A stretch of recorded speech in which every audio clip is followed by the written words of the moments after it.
பன்றிமலை சுவாமிகளுக்கு கை கால்களிலே அந்த தெய்வீக சின்னங்கள் உண்டு. சங்கு சக்கரமெல்லாம் அவருக்கு கைரேகை கால் ரேகையெல்லாம் நம்மள மாதிரி கிடையாது, வித்தியாசமானது பிறப்பிலிருந்தே. சங்கு சக்கரம் அந்த பெருமாளுக்குரிய அவதாரங்கள் சிவனுக்குரிய வடிவங்கள்லாம் அவர் கையில் உண்டு. சின்ன வயது முதலே சதா சிவநாமத்தை சொல்லி கொண்டிருப்பார். யாருக்கான திருநீரை கொடுத்தாருன்னா நோய் சரியாயிடும். அப்பொழுது அந்த காலத்திலே சல்லி சுவாமிகள் என்று ஒருவர் இருந்தார்.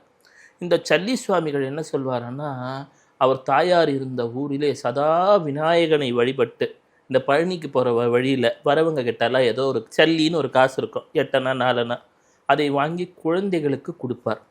இந்த சல்லி சுவாமிகள் அடையாளம் கண்டுபிடிக்கிறார், வந்திருப்பது முருகப்பெருமானின் அம்சம் பன்றிமலை சுவாமிகள் என்று.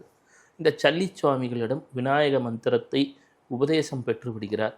கல்லையும் கல்கண்டாக்கும் திறன் இவருக்கு வந்து விடுகிறது. இவர் பல்வேறு சித்து விளையாட்டுகள் பண்ணுவார். கல்லையும் கல்கண்டாக்குவார், நோய் நொடிகளை நீக்குவார், இங்கும் இருப்பார், 300 இடத்துலையும் ஒரே நேரத்தில் இருப்பார்.